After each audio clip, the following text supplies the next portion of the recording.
Alguien ha muerto en este preciso instante. Y no es extraño, la muerte es un hecho habitual, el único hecho del que podemos estar seguros los que estamos vivos. En definitiva, nuestra actividad se desarrolla entre dos acontecimientos que son el nacimiento y la muerte. Dentro de ese paréntesis, crecemos, nos multiplicamos, amamos, sentimos, sufrimos y a veces incluso nos sentimos importantes. Pero ¿qué hay después de ese paréntesis? ¿Qué hay después de la muerte? Esta es una pregunta que ha estado en el pensamiento del hombre desde siempre. Una pregunta para la que se han dado múltiples respuestas. Y ha habido culturas, ha habido pueblos, como el egipcio, para los que esa pregunta ha sido una auténtica obsesión. ¿Qué información recibieron?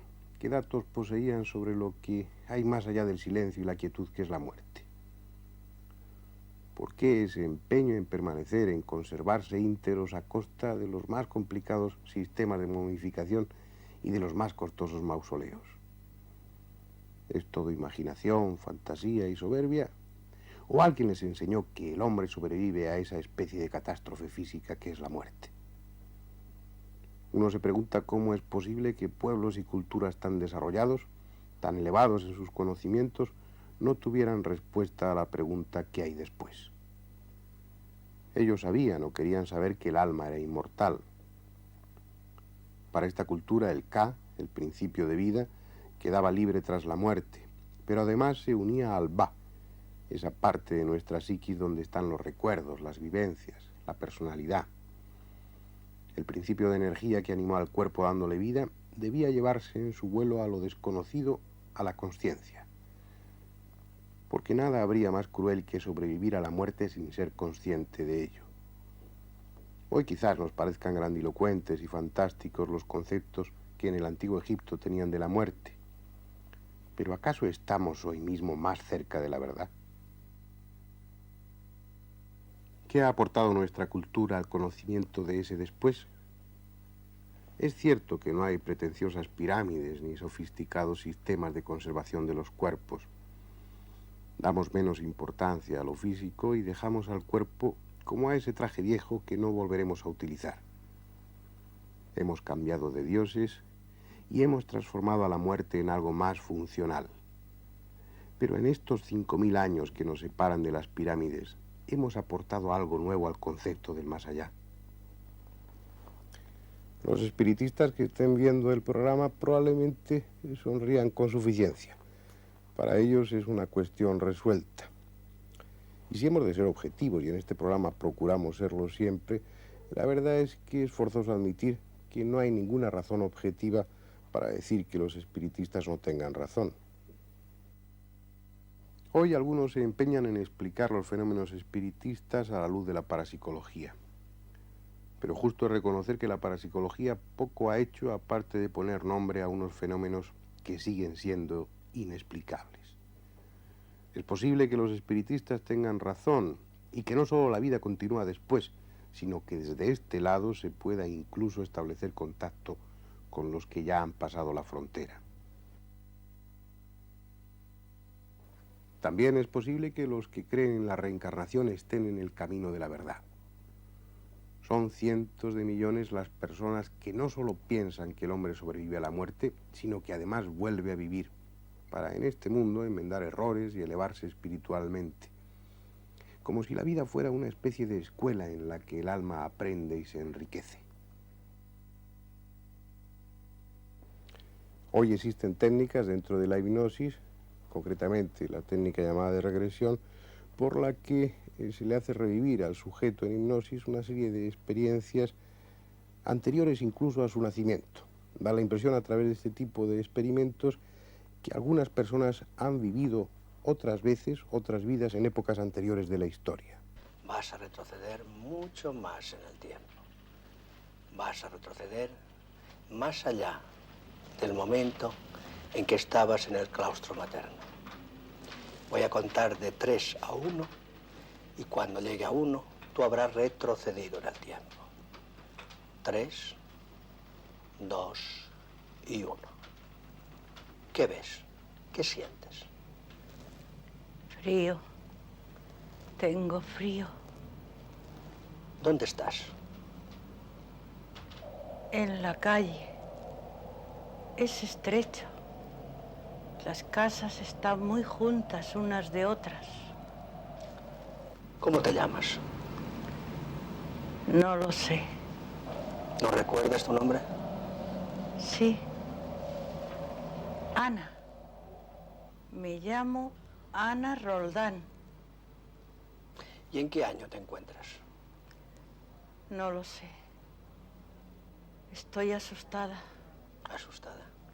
¿Por qué? Hay mucha gente extraña. El emperador ha muerto. Este tipo de técnicas lo están utilizando ya los psicólogos y psiquiatras. Y lo hacen desde un punto de vista práctico, tratando de encontrar la razón de sufrimientos actuales, de sufrimientos psíquicos en traumas vividos en vidas anteriores. Ese terreno es tremendamente sugestivo. Sin embargo, estamos dentro de lo subjetivo. El decir que la regresión es una técnica que demuestre de alguna manera la existencia de vidas anteriores, la reencarnación en definitiva, es algo que la ciencia no entra ni siquiera a considerar. Vuelvo a repetirles que lo subjetivo no encaja dentro de una ciencia que es racionalista y que es mecanicista.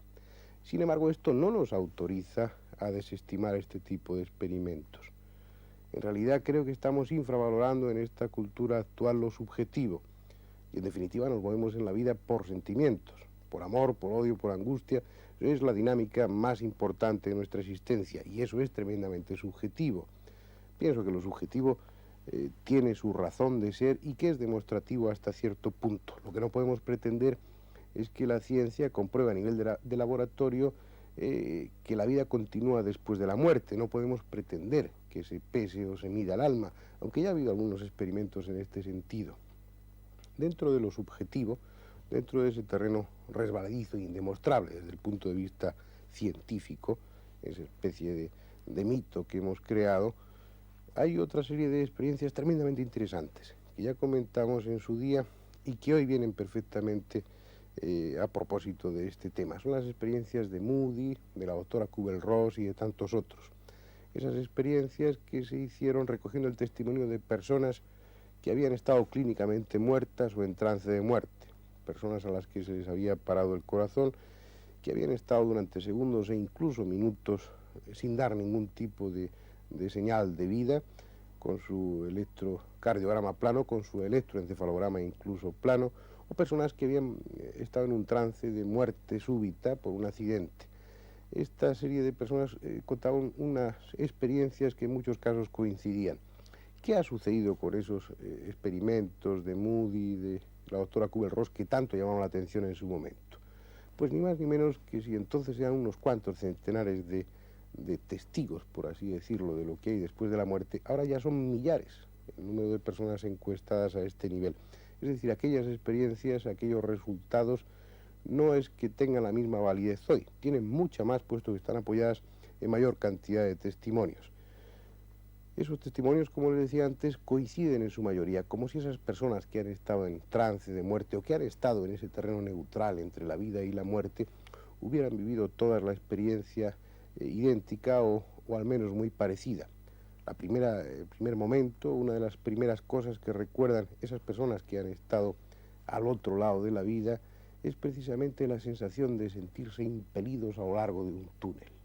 De repente, no sé cómo explicarlo, o sea, me encontré como en un túnel, no sé si túnel o pozo, algo oscuro.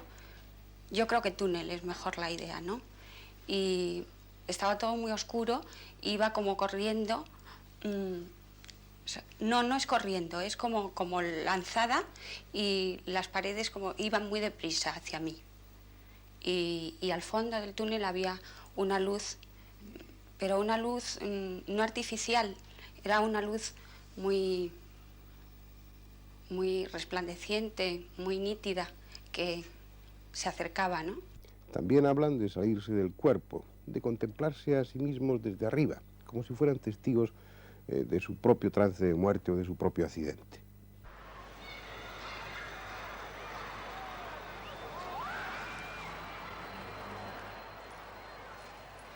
Eso te pasó durante una acogida que tuviste, ¿no? durante una acogida. ¿Qué fue exactamente lo que sentiste? Bueno, pues, por supuesto la acogida, pero de momento perdí el conocimiento y sentí que mi cuerpo iba arriba. Y desde arriba, pues, efectivamente vi a los médicos banderilleros queriéndome reanimar, diciéndote lo que en estos momentos te dice todo el mundo, que no ha sido nada, etcétera, etcétera. Pero ¿cómo que te veías de arriba? ¿Tú estabas fuera de tu cuerpo? Sí, yo estaba fuera de mi cuerpo. Mi cuerpo lo veía yo abajo, vamos.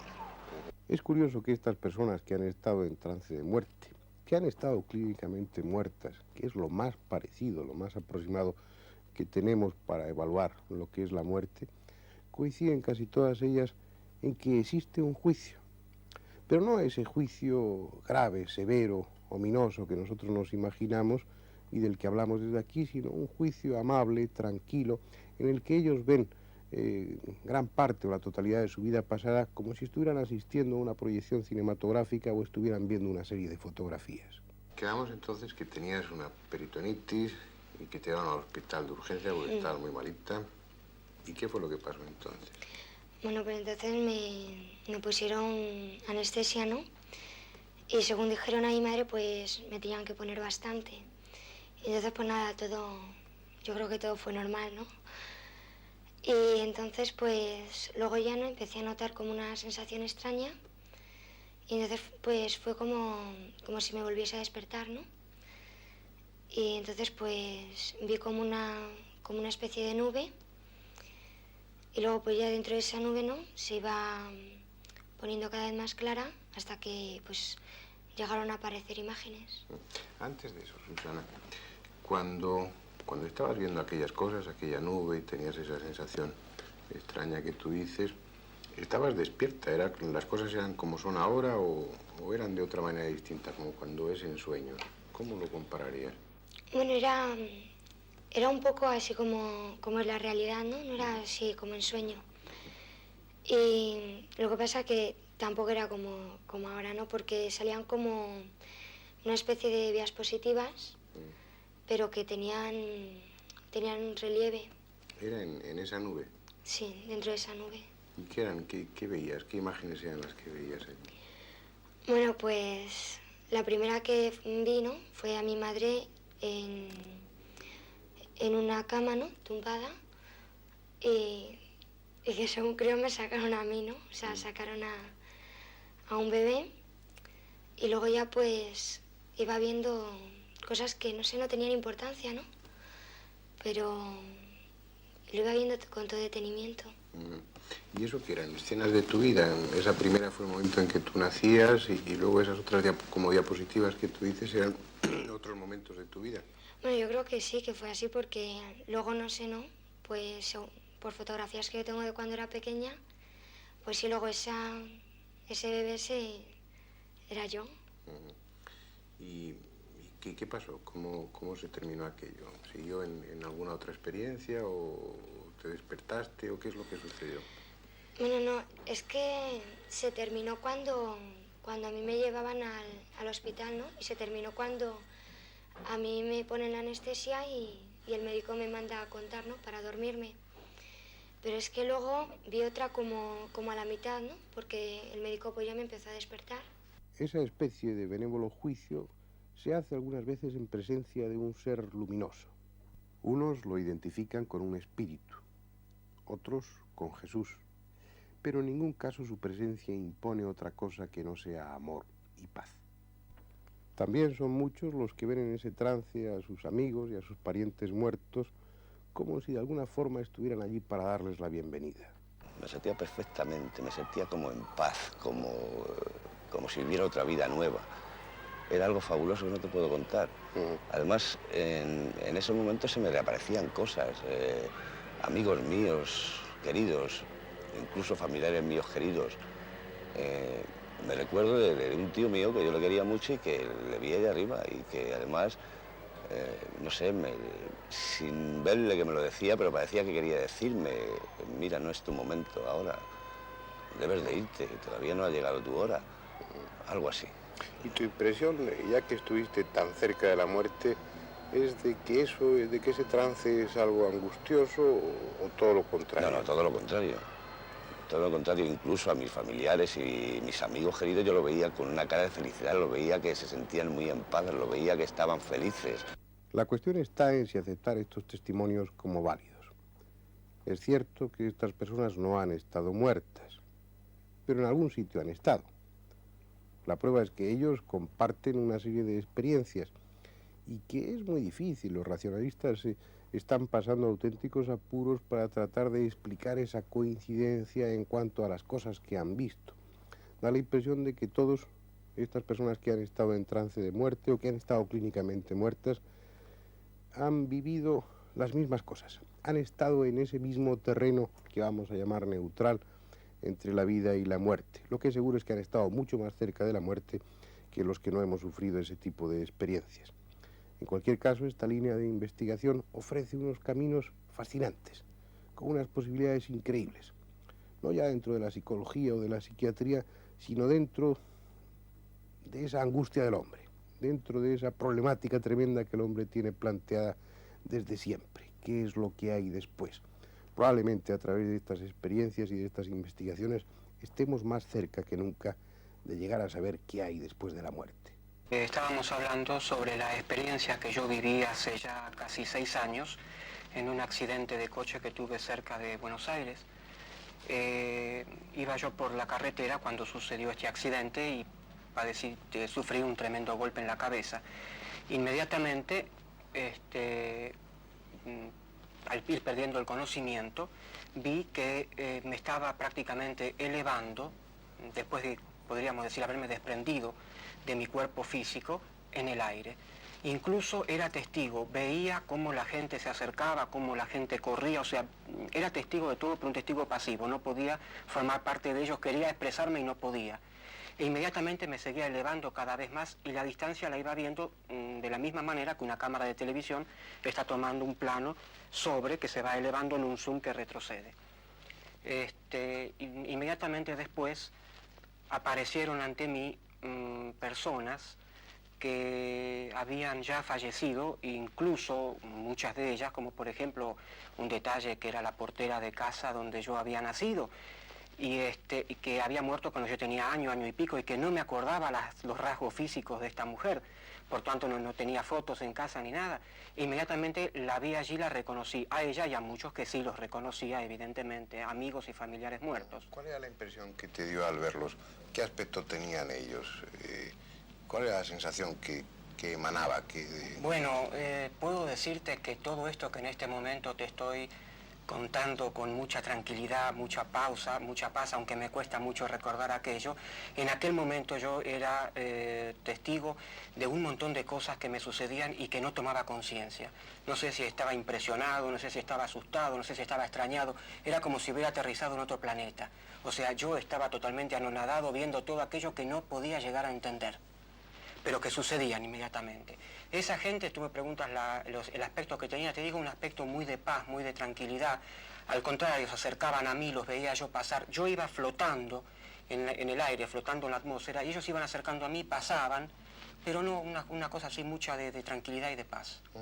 Hay muchas personas que han tenido una experiencia como la tuya que hablan de que en un espacio muy breve de tiempo hacen como una revisión de su vida. ¿A ti te pasó algo de ese tipo? Sí, exactamente. A mí en ese momento también, a posteriori de esto que me ha sucedido, empezaron a aparecer ante mí muchas escenas que inclusive conscientemente yo también había olvidado, pero se ve que inconscientemente quedaron un poco archivadas, ¿no? Allí. Y sí, cosas que me han sucedido en mi vida desde que nací y que de una manera o de otra han dejado alguna huella. ¿Cómo eran esas imágenes? ¿Tú lo veías como era volver a ver una película.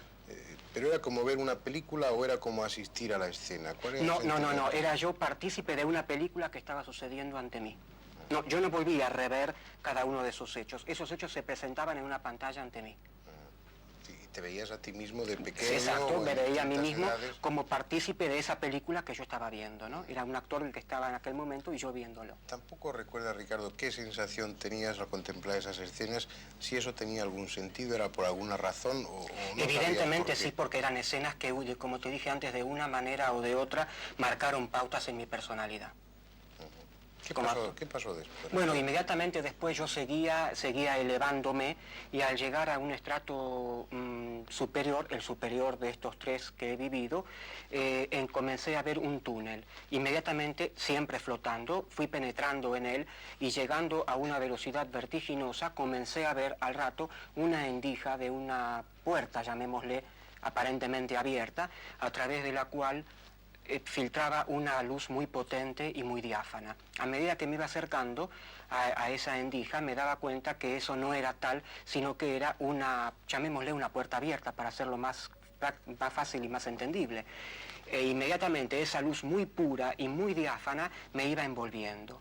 E insisto y hago hincapié en esto, que por primera vez en mi vida pude estar aturdido por el ruido del silencio. O sea, era un ruido de paz, de silencio absoluto, de tranquilidad, era una cosa diferente que nunca había oído y quizás no puedo yo expresarla.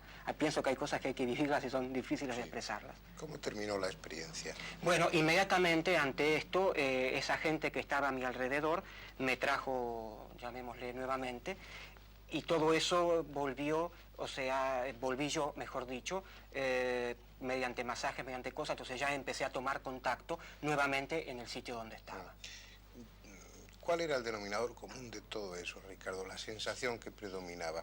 ¿Cómo lo recuerdas tú aquello? ¿Como algo traumático, algo angustioso? ¿Como algo que como dicen tantas otras personas que han pasado por esta experiencia, significaba paz? ¿Cómo te sentiste? ¿O simplemente te sentías aturdido, como decías antes? En un primer momento me sentía aturdido, como se puede sentir cualquiera, como te dije, que entra a un mundo totalmente nuevo y diferente, frente a una tremenda incógnita que uno no toma conciencia. Fíjate que todo lo que te estoy narrando recurría a unos ritmos tan vertiginosos que no terminaba una cosa que empezaba la otra, o sea, no me daba tiempo prácticamente ni a tomar conciencia del cuadro anterior que había visto cuando ya se me presentaba uno nuevo. Te puedo decir que no lo vivo como un trauma, si bien es cierto que tampoco como una alegría, porque todo aquello me ha confundido en su momento. Pero no lo vivo como un trauma porque ha marcado en mí un cambio de personalidad totalmente positivo. O sea, no sé, soy otra persona desde aquel momento, con una personalidad mucho mejor, mucho más segura, mucho más positiva, o sea que en ningún momento lo puedo vivir como trauma, sino al contrario. ¿Esto significa, Ricardo, que hayas perdido el miedo a la muerte, que te angustie menos la idea de la muerte? Exactamente, sí. Desde aquel momento, nunca tuve temor ante la muerte, pero desde aquel momento te puedo asegurar que en absoluto. No puedo en este momento tomar conciencia de aquello porque si la muerte realmente es eso que yo viví, que después me explicaron que sí, porque no podía yo comprenderlo, evidentemente no puedo decir que la muerte sea algo angustiante.